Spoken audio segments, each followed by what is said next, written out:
너무 안타까운 게 이게 원래 완공 당시의 사진이 정말 별로 없더라고요.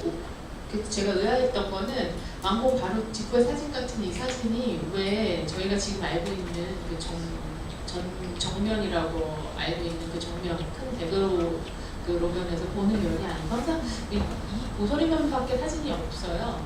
그리고 왜 그럴까 생각했는데 이제 추정하기에 그 나중에 저희가 도면을 다 옛도면부터 해서 이제 있던 중간에 있던 다른 기록도 읽어보니까 처음 완공 당시에는 정면이 주출입구가 이쪽이었어요.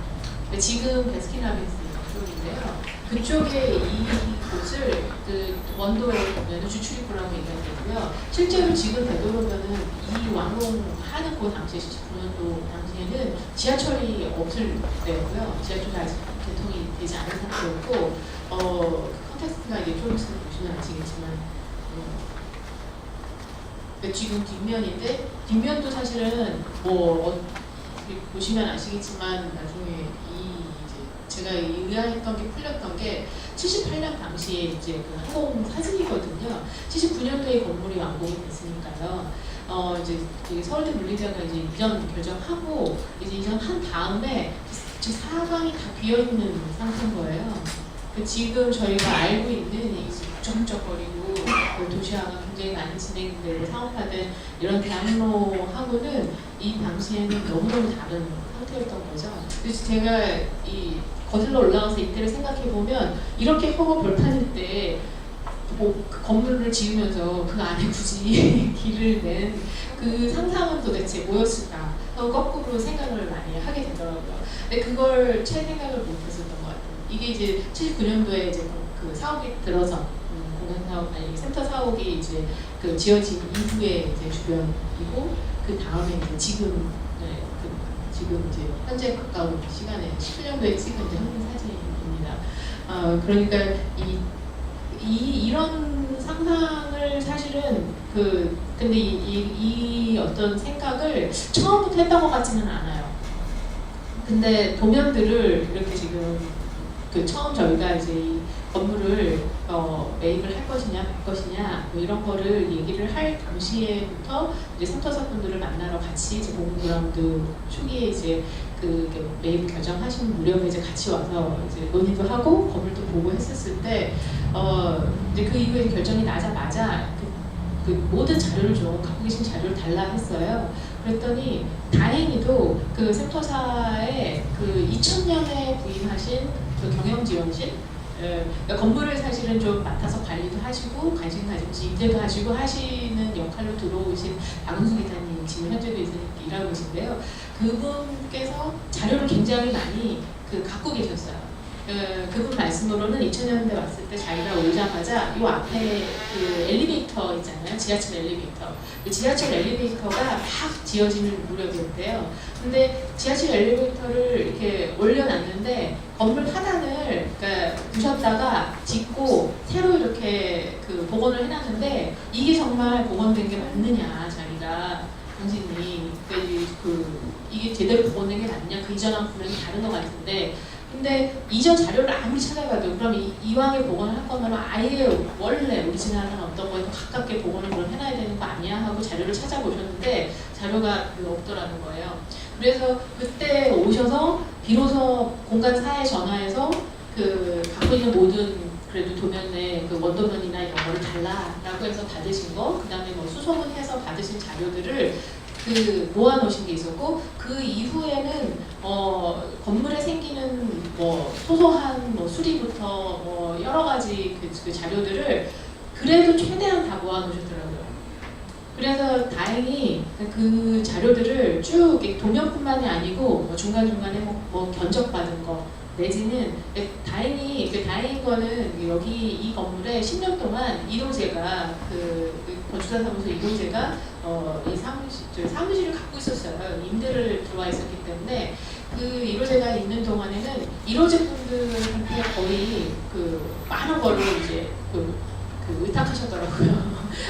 입주자시니까 굉장히 제가 전에 듣기로는 계시는 10년 동안 한 번도 입대료를 올린 적이 없었다고 들었거든요. 그러니까 굉장히 은혜 입은 그 입주자셨기 때문에 많은 거를 그냥 뭐 거의 얘기할 때마다 다 이렇게 스케치도 도와주시고 실제로 이제 견적받고 뭐 고치는 과정이나 이런 거를 1호제에서 많이 그래도 관리를 하셨기 때문에 관리에 관여를 하셨기 때문에 이게 건물이 유지될 수 있지 않았나 이런 생각도 들었습니다. 1호제는 12년도에 지금 계시는 이 옥상을 증축할 때 증축 설계를 이제 손현 선생님께서 하시기도 하셨죠.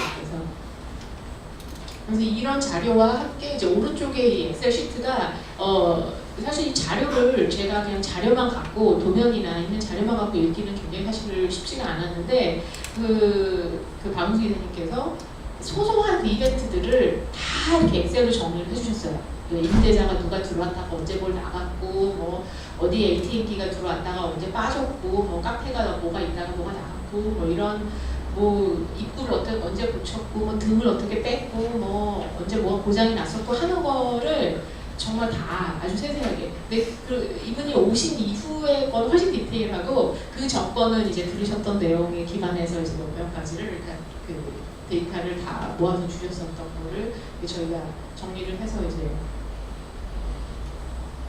다 그 자료를 이렇게 소화하고 읽은 것들을 이제 좀 도면화시키고 저희는 이제 도면으로 정리를 해보고 이랬겠구나 하고 추정한 내용을 사실 오늘 말씀드리게 될 것 같아요. 근데 이 거슬러 올라가서 제가 처음부터 이런 아카이빙하고 이거를 다 이렇게 정리를 하는 게 건축가로서 이 건물을 새로 설계하는 건축가로서 내 할 일이다 하고 처음부터 정의를 하고 하진 않았었어요. 사실 처음에 이 일을 이제 맡아달라고 했을 때는 좀 당황한 마음이 더 많았습니다. 왜냐면은 뭐 지금 아시겠지만 이 건물을 설계한 김수 선생님은 한국 근대건축의 아버지다 이렇게 말을 하시는 분이시잖아요. 그러니까 그런 건물을 손을 대서 뭘 고쳐야 되는 건축가가 된다는 건 그냥 그렇게 막 굉장히 도전적인 일이야, 흥미롭다, 해볼만한 일이야 이런 생각이 들지는 않았어요. 사실 솔직히 말씀드리면 되게 조심스럽고 바로 직전까지 사실 건물이 안 쓰고 있던 건물이 아니라 다 쓰고 있던 건물이었기 때문에 4층에는 이제 센터 바로 아래층 센터사로 쓰시고 계셨고 3층에는 국민은행이 있었고 1, 2층 지금 뭐 그대로 사실 그 임대자들이 유지가 되고 있습니다. 아직 계약이 안 끝났기 때문에 그렇게 생각해보면 3층 국민은행만 남아있는 상태였기 때문에 뭐 건물이 바로 직전까지 다 쓰이고 있어서 뭐 그런 생각도 했어요. 아무것도 건드리지 말까? 그냥 그대로 두고 그 가구만 할까? 물리적인 걸 뭘 건드리냐 이런 생각부터 아니야 뭔가를 해야 될 텐데 근데 이제 뭔가 어떻게 해야 될지를 몰라서 사실은 공부를 하기 시작한 내용이라고 보시면 될 것 같아요. 내가 뭘 어떻게 할 수 있을까? 내가 여기에 뭔가 새로 뭘 한다면 지켜야 될 건 뭐고 새로 이렇게 챌린지에서 도전해 볼 건 뭐냐 내가 여기에 있는 벽돌 하나를 건드린다면 그럴 수 있는 정당성이 뭘까 정말 그게 너무 이제 알고 싶어서 그런 결정을 하기 위해서 사실은 계획하는 시간만큼 시간 들여서 이런 자료를 본 것 같은데요. 지하 1층 센터장, 2층 지하 2층 기계실, 그 다음에 이제 1층에는 센터 화랑, 그 다음에 이제 다방이 이제 1, 2층을 같이 쓰고 있었고 2층, 3층을 이제 센터사가 이제 썼던 거예요. 2층에는 보니까 리셉션 같은 게 있더라고요. 원래 지금 아마 그 2층 올라오시면은 애매하게 돼 있어요. 왜냐면 지금은 1, 2층을 다 베스킨 라빈스가 사업 공간으로 쓰고 있기 때문에 그 2층에 어떤 그 아래 이렇게 마당이 내려다 보이는 그 2층이 사실은 이 건물의 가장 어떻게 얼굴이 되는 곳인 거예요. 그러니까 보통 다른 사옥의 로비가 1층이라면 센터사는 사실은 이 센터 화랑하고 그 다방으로 이렇게 1층을 마치 이제 길의 일부인 것이냐 해서 이제 그런 용도로 그 통행로를 이제 뚫어서 길처럼 내주고 자기 사옥의 사실 로비를 2층에다가 조성을 했던 거죠. 근데 지금 안타깝게도 그 베스킨 라빈스가 2층을 쓰고 있기 때문에 저희가 그 어떤 공간의 느낌을 가질 수는 없는 상태이기 때문에 어찌 보면 건물의 가장 큰 변형은 저는 외양이 아니라 그 1, 2층을 같이 묶어서 데스티나리스가 쓴 2000년대 초반이 이 건물로서는 가장 큰 이제 이 전체 어떤 이 공간이 쓰이던 거를 이제 전혀 다른 방식으로 쓰게 된 거의 첫 번째 단계였고, 이제 그 다음은 사실 12년도에 엘리베이터가 들어오면서 이제 또 한 번 이제 단면적으로 이 건물을 쓰는 방식이 아무래도 바뀌게 되잖아요. 지금 보시면 계단으로 왔다 갔다 해야 되니까 샘터사가 2, 3층을 쓰고 4층이 임대층이거든요. 근데 이제 엘리베이터가 들어온 12년도부터는 샘터사가 4층을 쓰고 그 임대층을 3층에 두면서 이제 국민은행이 들어오게 됩니다. 그러니까 그런 게 이제 원래 사실 이 건물 처음 초기 당시에는 이 어떻게 보면 여러 용도의 복합 용도로 이 건물을 마치 작은 도시가 구현된 것처럼 쓸 수 있게끔 이렇게 보통 계단 동선이라든지 입구라든지 뭐 1층의 광장이라든지 이런 것들이 이제 계획이 됐던 거죠. 그리고 이제 다시 돌아가서 한번 떠올려 보시면 그때 당시에 이제 항공 사진 이렇게 떠올려 보시면 그 당시에 정말 그 주변에 아무것도 허허벌판에 자기 혼자 마치 이렇게 나는 도시다 라고 이렇게 안에 광장도 가지고 있고 길도 가지고 있는 어떤 한 건물이 서 있었던 거죠. 근데 그 주변으로 점점 점차 이렇게 많은 이제 그 도시적인 구역들이 생기면서 얘가 비로소 처음에 그 뚫어놨던 길이 연결되고 이어지고 도시랑 이제 다시 이제 하나의 호흡으로 이제 이렇게 숨을 쉬게 됐다고 생각하니까 저는 이제 김수근 건축가분께서 이제 설계한 일련의 건물들이 사실 그런 제스처를 갖고 있는 것들이 많아요. 그래서 거꾸로 그 시대, 이제 근대 건축을 하던 그 시대에는 모든 건축가들이 같은 어떤 도전을 가졌겠구나. 왜냐면 다 허허벌판인데 뭔가 하나를 이렇게 점을 찍어야 되는 거예요. 근데 그 점이 나중에 다 이어지고 막 면이 되고 선이 되고 이럴 거라는 걸 막 얼마나 상상을 많이 했을까.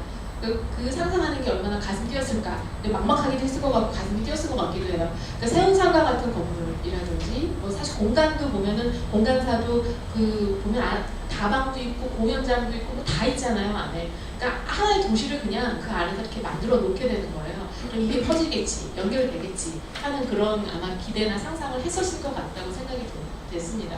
그래서 이 근대에 우리나라 이 도시 문명이 아직 하나도 없을 때, 그 다음에 이제 제도도 없었잖아요. 그러니까 이를테면은 국회의사당을 짓는다 하면 국회가 어떤 일을 할지 상상하면서 국회의사당을 지어서 거기다가 지었을 것 같고요. 뭐 청와대를 왜 저렇게 지었을까 하는데 어떤 역할을, 어떤 상징적인 역할을, 우리나라의 국가 위상이 어떨지 그때는 아마 상상의 한계가 있었을 것 같아요. 근데 최대한 상상을 한 거죠. 법원을 지을 때도 마찬가지였을 것 같고요. 그런 어떤 제도를 건물이 어떻게 보면 건축의 하나의 양식이 상상해서 이렇게 지어서 넣었어야 되는 시기에 지어졌던 건물을 그런 눈으로 이게 건축가가 그 당시에 했던, 그리고 또 사회적으로 받았던 요구에 대한 어떤 대응 방식이었겠구나라고 생각하면서 다시 한번 이 건물을 읽어보시면 또 흥미로우실 거라고 생각합니다. 그래서 이게 이제 처음에 지어졌을 당시에 이제 단면이었고요. 제가 흥미롭게 본 거는 이제 84년도가 되면은 이 파랑새 극장이 이제 개관을 하게 돼요. 그러니까 지하 1층에 원래 식당이었던 데를 파랑새 극장으로 이제 바꿔서 이제 극장 개관을 하게 되고, 이게 이제 대한민국 최초의 이제 민간 소극장으로서 이 건물 저희가 이제 들어올 때까지 공공그라운드가 들어올 때까지 유지가 되다가 이제 공공 스테이지로 다시 이제 그 명맥을 바꿔서 이제 이어서 다른 용도로 이제 담는 극장으로 다시 태어났습니다. 그리고 이제 그 85년에 4호선 해화역이 이제 개통하게 되죠.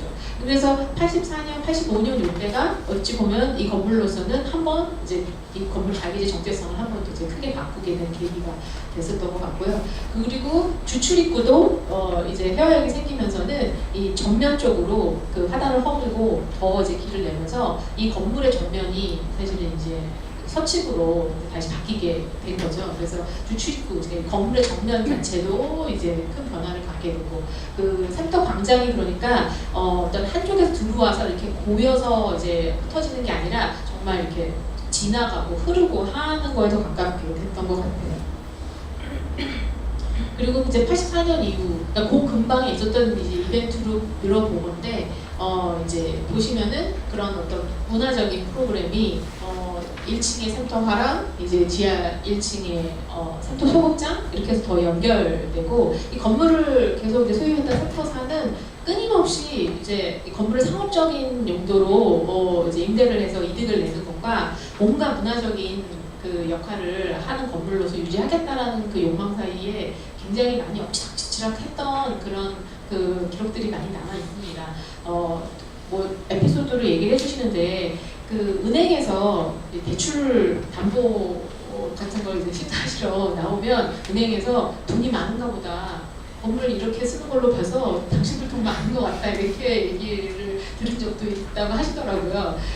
그만큼 좀 이렇게 이전 소유주인 햅터사에서도 이 건물을 뭔가 이제 막 궁리를 하시다가도 막상 정말 상업적인 용도로 바꿀 때는 그 저항이 되게 커졌던 것 같아요. 심리적인 저항이 있어서 그렇게 안 하고 자영하는 뭔가 문화시설을 계속 사실 넣던가 임대를 하더라도 문화시설을 넣으려는 이제 그런 의도를 많이 시도를 많이 하셨는데 이제 샘터 파랑새 극장 같은 경우 그다음에 제2관이 생길 때까지 이제 계속 어린이 극장으로서의 아이덴티티를 갖고 유지가 되면서 근데 이제 어린이 극장으로서 어린이극과 이제 성인극을 나중에는 이제 되게 많이 수요가 많으니까 그걸 두 개를 다 이제 수용을 하시게 됐는데 그게 좀 이 극장이 그 어린이극 성인극을 둘 다 수용하기가 어려워서 결국 나중에 지하 2층에 그 성인극 용도로 따로 이관을 개관하시게 됐다고 하시더라고요.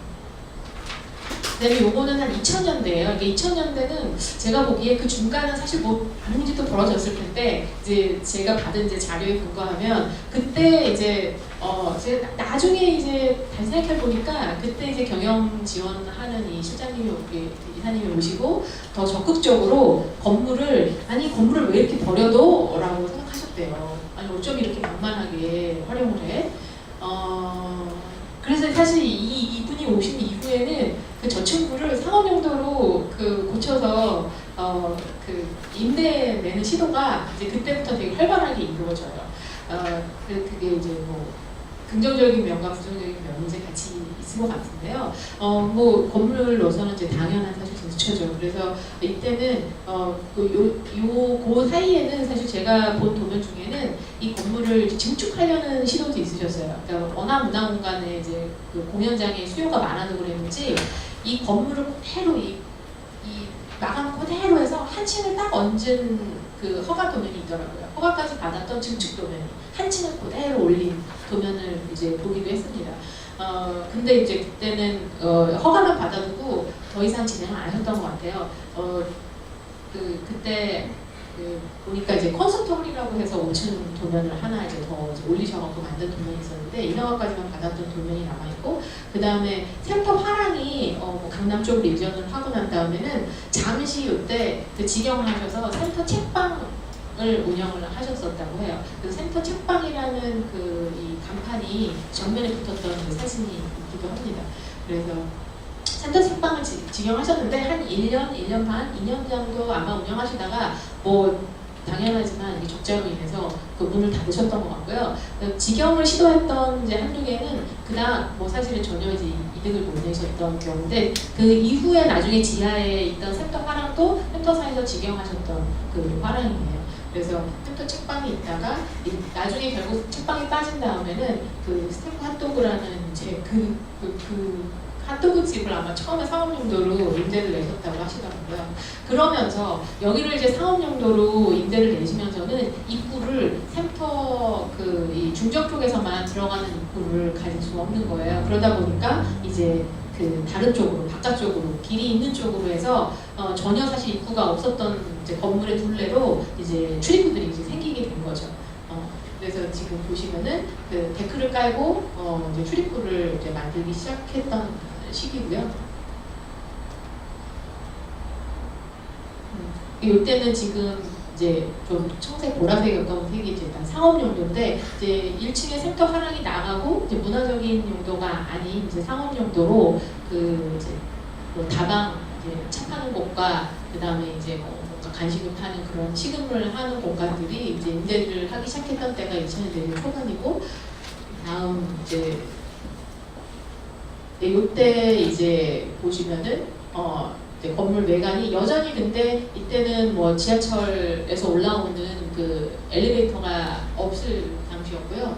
지금 둘레 보면은 이런 이제 변화들을 겪고 오죠.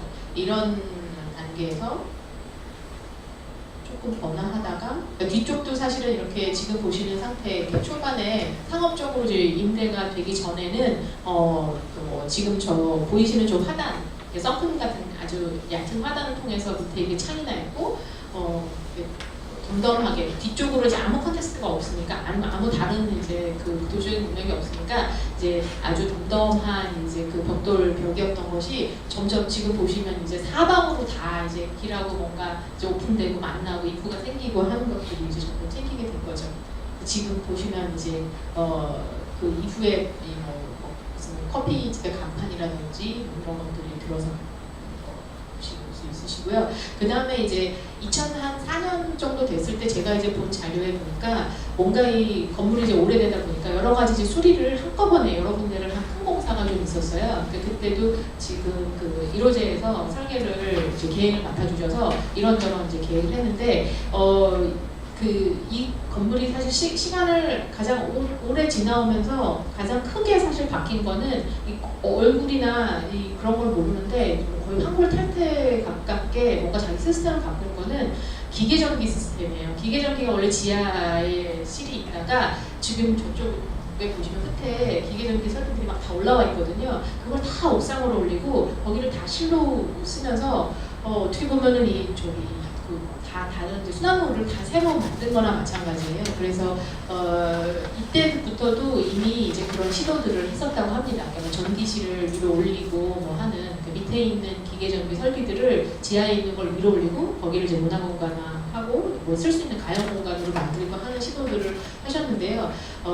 이때는 그 이제 어린이 극장을 개보수하기도 하고 그 다음에 이제 그 1, 2층이 여기서 이제 2004년도에 이제 그 베스킨라빈스를 처음에 이때부터 지금까지 임대를 하고 있는 거예요. 그 밑에 지금 상업시설이 대단한 거죠. 그리고 아주 착한 임대료를 내면서 임대를 하고 계시더라고요. 그래서 베스킨라빈스가 지금 보시면 저 계단이 내부 계단을 이제 처음 만들게 됩니다. 그러면서 이제 1, 2층을 뚫어서 지금껏 한 번도 이제 연결이 안 됐던 1, 2층을 뚫어서 이제 상업 공간을 만들었던 시기가 이제 이 시기라고 보시면 될 것 같아요. 이제 그러면서 사실은 자연스럽게 생긴 변화가 뭐냐면 저 전면 계단이 원래는 이제 샘터사가 2층에 자기 로비 같은 걸 갖고 있을 때는 저 전면 계단이 자연스럽게 건물에 이제 이 사옥의 로비로 연결이 되고 거기에서 사실 리셉션도 만나고 뭐 회의도 가끔 외부에서 온 손님들이 막 거기서 회의도 하고 뭐 그 다방 옆에 이제 그 찻집에 가서 회의했다가 또 거기 모여서 다시 뭔가 다른 건물을 보고 했던 그런 스테이션이었던 2층이 상업 공간이 돼버리고 나니까 사실 저 전면의 계단이 그다음 활성화가 될 일이 없었던 거죠. 그러니까 거기에서 자연스럽게 사실 센터 4를 왔다 갔다 하는 거는 그 이제 전면 계단을 통해서 왔다 갔다 하셨을 텐데 이제 그런 계단의 소용이 그 이전에 비해서는 많이 이제 별로 그렇게 소용이 없게 됐던 것 같고요. 지금 보시면은 2003, 4년 이후에는 이렇게 사업 공간이 더 늘었죠. 그 다음에 이제 그때 4년에는 심지어는 책 창고 쓰셨던 지하 1층에 그 극장 말고 나머지 공간도 그 사업 공간으로 임대를 잠시 하셨었다고 해요. 나중에는 이제 화랑으로 쓰시게 되는데 이때 무슨 보드게임 카페 뭐 그런 게 유행이어서 그런 걸 임대를 하셨다는데 막 그 담배도 안 피고 술도 안 팔던 공간이었다며 가족 오락 공간이었다 이걸 강조를 하시더라고요.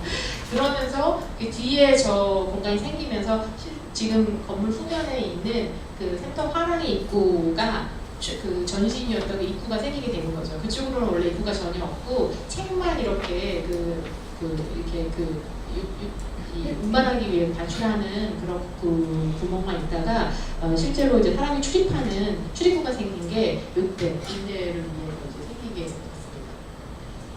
보시면은 이제 후면에 저희 베스킨라빈스라든지 이제 전혀 아까 보셨던 그 건물 후면이랑은 이제 완전히 다른 양태가 되죠.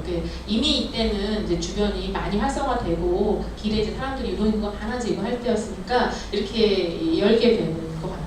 그다음에 저 왼쪽 끝에도 보면 입구가 생겼다는 걸 보실 수 있으실 거고요. 이게 2004년 당시에 이제 베스킨라빈스가 임대 들어오면서 인테리어 계획으로 제출했던 도면인 거예요. 거예요. 그래서 저 계단을 뚫으면서 계단 뚫는 거에 뭐 부적검토 이런 걸 받았던 기록들이 남아있더라고요. 네, 그거를 이제 1호제에서 체크업 해주시고 뭐 그러셨던데, 그러면서 이제 2층이 원래는 이제 센터 4의 일부였다가 이렇게 1, 2층이 묶여서 사업 공간화가 되는 그 인테리어 도면입니다.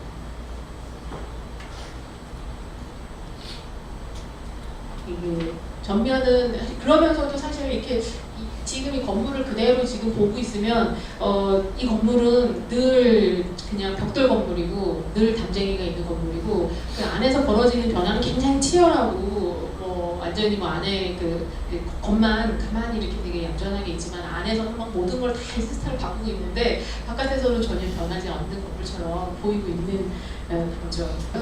그 다음에 이제 2012년도에 이제 다시 한번 되게 크게 바뀌게 된 게 지금 계시는 이 곳이 이렇게 그 철골조로 그 증축이 되고 5층이 증축이 되고 그 다음에 엘리베이터가 원래 있던 그 이제 엘리베이터 샤프트 자리에 이제 엘리베이터를 넣게 된 거죠. 근데 엘리베이터가 지금 보시면서 보셨겠지만 좀 좁잖아요. 근데 그때 하실 수 있었던 상상의 한계였던 것 같아요. 그럼에도 불구하고 정말 놀랍죠. 79년도에 거기 엘리베이터 샤프트를 만들어 놓으셨던 거고요. 그래서 이제 이거 증축하실 때 엘리베이터가 크게 작으니까 이 다른 쪽으로 어떻게든 엘리베이터를 좀 더 크게 만들었는데 건물에 달아서 다른 위치에다가 넣는 걸 검토를 하셨더라고요. 근데 이게 그게 적절하지가 않으니까 그냥 포기하시고 원래 샤프트 있던 자리에 엘리베이터를 놓고 그러면서 이제 건물이 그 단면 쪽으로는 이제 샘터사가 엘리베이터가 있으니까 이제 이 옥상을 비롯하여 4층, 맨 꼭대기층을 이제 샘터사가 사옥으로 그 쓰시고 지하, 그러니까 전체적으로 저층이 다 임대하거나 사업용도든 뭐든지 임대하는 공간으로 다 재편을 하게 된 거죠. 맨 처음에 보셨던 그런 단면을 이용하고는 지금 현재 상태 이용하고 굉장히 이제 많이 다른 상태가 되었습니다.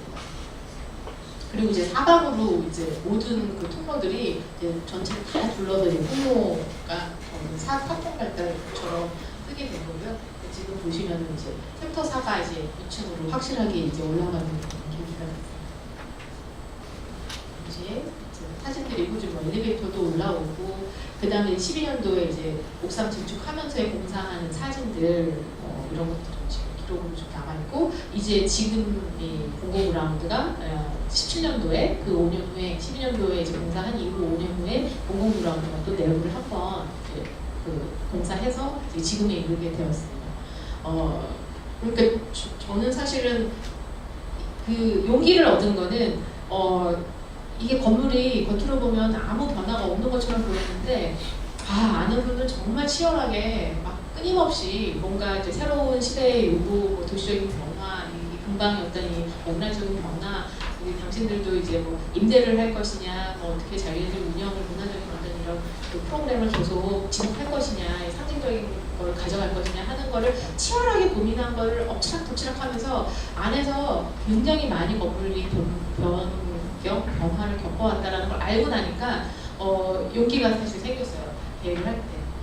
그렇다면 이 공공 그라운드로 이제 바뀐다는 거, 이 건물이 한 회사의 사옥에서 공공 그라운드라는 이제 공공한테 열린 플랫폼이 된다라는 거에서 가장 이 건물에 요구되는 변화가 뭘까? 변화가 뭘까?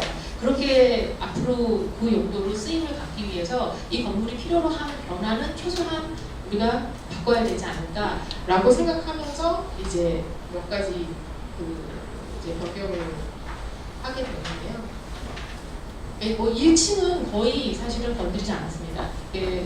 원래 이제 미술품 설치되어 있던 곳을 이제 헐어내고 지금 이제 LED로 계속 이 건물에 벌어지는 내용들, 이 건물이 곧 사실 여기는 컨텐츠인 건물이기 때문에 이 건물에 입주하는 분들이 어떤 논의들을 생산하고 있고 어떤 일들을 하는지를 계속 이제 외부로 그 길을 통해 광장을 지나가는 분들한테 소통하는 LED 판넬이 하나 이제 붙어 있는 것 외에는 크게 이제 변경된 게 없고요. 지금 보시면 그 외부하고 사실 만나는 접점이 되는 그 여기 지금 라운지, 그 다음에 지하 1층에 이제 스테이지, 그 그다음에 또 이제 한층 올라가시면은 그 팟캐스트 녹음을 하는 곳이 있습니다. 그래서 그 팟캐스트 녹음을 하는 곳에서 이렇게 그런 어떤 인프라들, 외부 접점이 생기는 곳, 그래서 더 많은 도시에서의 사용자들이 와서 여기서 더 많은 이제 그 메시지를 그 퍼뜨릴 수 있는 그 임팩트를 키울 수 있는. 왜냐면은 사실 여기를 입주해서 정말 점유해서 쓰는 사람들의 숫자로만 생각하면 여기 들어가는 이 건물이 사실은 해야 되는 역할에 비하면 너무 많은 사실 어떻게 보면 픽인 거예요. 적정한 임대가로 또 적정한 분들한테 그런 혜택이 들어가는 건 좋지만 그걸 더 확대하는 게 사실은 이런 건물의 그 역할이라고 생각을 했기 때문에 지금 이 스테이지라든지 아니 그 라운지라든지 스테이지라는 공간의 이 조성이 굉장히 중요한 건물이고 플랫폼으로서 중요한 건물이기도 했고요. 그리고 이제 그 C 프로그램이라든지 메디아트라든지 미디어와 교육을 중심으로 해서 이 테넌트들을 기획하는 거는 또 공공브라운드 쪽에서 또 적극적으로 그 진행하셨습니다. 도시적인 맥락하고 이제 맞닿게. 근데 제가 이런 일련의 그 플랫폼이라고 공공이 뭔가 공유지라고 하시는데요. 공유지를 갖고 여기로부터 사실은 이걸 베이스 캠프 삼아서 어떤 활동을 벌리는 그런 플랫폼 공간을 일련의 공간을 제가 한 3-4개를 지금 몇 년에 걸쳐서 해오고 있는데 그러면서 왜 이런 공간이 도시에 필요할까 거꾸로 많은 가설과 추정과 실제 운영하시는 걸 보면서 이런 다이아그램을 최근에 제가 이렇게 생각을 정리해서 그림을 다이아그램으로 정리를 하게 됐는데요. 지금 보면 이 공간이 가져야 되는 성격 중에 하나, 해야 되는 사회적 도시 역할이 뭘까 할 때 어찌 보면은 이렇게 이 생산을 하는 공간이 예전에는 농경지였잖아요. 그러니까 정말 땅을 경작하는 데를 중심으로 해서 동네나 마을이 생기고 뭔가를 경작해서 그걸 이제 나누면서 공동체가 생기고 그랬던 어떤 그런 시대에서 저희가 그 근대나 산업화를 거치면서는 그 아파트 보면은 오피스는 오피스대로, 그러니까 일하는 공간은 일하는 공간대로, 그 다음에 사는 공간은 사는 공간대로 굉장히 효율을 위해서 찢어지고 집적이 됐어요. 수직적으로 막 중축되고 이렇게 평화롭게 땅을 중심으로 해서 퍼져 있으면서 같이 생산하고 같이 공동체를 이루던 거가 일하는 공간대로 오피스가 되고 사는 공간은 아파트가 되고 그다음에 나뉘어져서 효율을 추구하는 식으로 그게 찢어져 있었단 말이죠. 근데 그러는 와중에도 사람들은 계속 서로 연결되기 위해서 이제 그 인터넷이 도입되면서는 뭐 싸이월드를 하든 페이스북을 하든 SNS 여러 가지 SNS를 통해서 서로 개인적으로는 어떻게든 그 연결을 유지하려고 하는 그 성향이 계속 유지가 되다가 지금 이 장소 같은 플랫폼들이 도시적 플랫폼들이 요즘은 굉장히 많이 생기고 있어요. 그게 뭐 코워킹 공간, 쉐어하우스, 이제 여러 이제 그런 뭐 주거를 더 위주로 해서 일하는 공간을 위주로 해서 이렇게 여러 양태로 생기고 있는데 저는 그게 어찌 보면 같이 생산의 논의를 할 수 있으면서도 일상을 공유하는 장소를 사람들이 필요로 하는 게 지금 구현이 되고 있다고 생각이 됩니다. 근데 여기에 모이는 개개인들은 이미 다 자기 정보로 무장되어 있는 사람들이에요. 그러니까 다 자기 네트워크를 갖고 있고 온라인으로 다 또 다른 사람들이랑 연결이 되어 있는데 거기에 곱하기로 사실은 더 근접해 있는 또 어떤 공동체가 생기는 거예요. 근데 이 공동체는 사실 가족이나 무슨 어떤 그 혈연 지연 막 이런 것처럼 끈적끈적한 관계는 아닙니다. 그래서 굉장히 유연하게 이런 장소를 베이스 삼아서 이런 사람들은 막 여기 썼다가 저기 썼다가 이렇게 움직이게 돼요.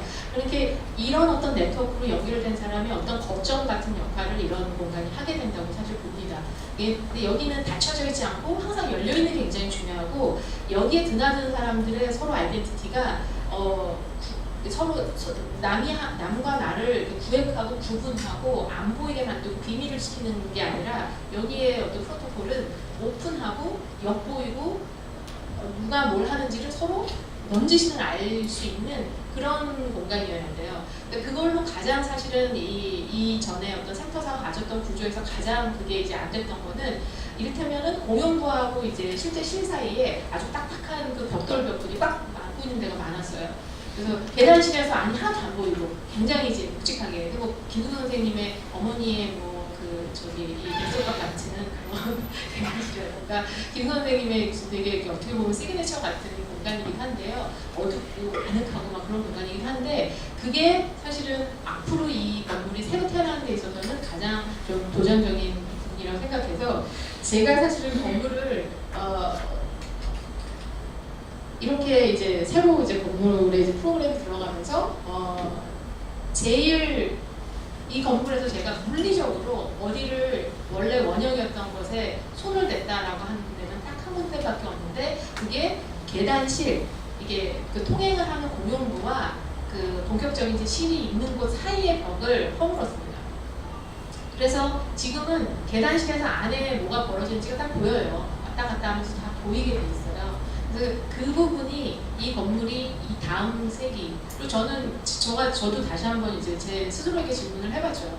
만약에 김순 선생님이었다면, 김순 선생님이 그때 이 주변에 아무것도 없을 때 길을 냈던 사람인데, 그분이 지금 이 시대에 와서 시대가 이렇게 바뀐 걸 봤으면 그때도 이렇게 계획하셨을까? 그분이 직접 이 시대의 흐름이 바뀐 걸 봤으면 이 벽을 스스로도 다시 허문다는 판단하지 않으셨을까? 라고 혼자 막 납득을 하면서 근데 이 결정이 사실 전혀 쉬운 결정 아니었어요. 제가 유일하게 마감재를 바꾼 거 외에는 벽을 턴 건 이 벽밖에 없지만 마음으로 정말 수십 번 되뇌이고, 그 다음에 이 결정을 하기 위해서 지금 보셨던 수많은 자료 모두 분석을 했다고 해도 사실은 과언은 아닙니다. 과언이 아닌데요. 근데 그만큼 사실 의미가 있는, 이전에 어떤 역사적인 의미가 있는 건물을 계획을 한다는 거는 그만한 책임이 사실 따르는 일이고, 그러니까 저도 많이 배웠습니다, 이번에. 그러니까 그걸 그렇게 결정을 하기 위해서 이렇게 많은 공부를 하면서 만드는 의사결정이, 그게 사실은 어떻게 보면은 남는 것 같아요. 그러니까 유산으로 다시 또 이어지는 거는 그냥 이거를 뭔가 이렇게 그 마네킹처럼 미이라처럼, 마네킹이 아니라 미이라처럼 얘를 방부제를 막 뿌려서 옛날 그 건축을 그대로 얼려서 간직하는 것이 보존이 아니고, 그 의미를 다시 이렇게 곱씹고 어떤 변화를 우리가 얘를 계속 생명을 이어가고 쓰기 위해서 어떤 변화를 하고 어떤 걸 지켜야 되느냐를 곱씹는 과정이 곧 보존하는 과정이다라는 거를 저도 그걸 표면적으로만 생각하다가 처음으로 이 건물, 이번에 이 건물랑 프로젝트 센터사에서 건물랑도 바꾸는 프로젝트를 통해서 체화하고 이해를 했던 것 같습니다. 이게 지금 첫 번째 정면부에 있는 계단실이 지금 바뀐 거고, 이따가 아마 가시면서 중앙 계단 외에 지금 다른 계단실의 내부입니다. 지금 이렇게 벌어지고 있는 여러 활동이죠.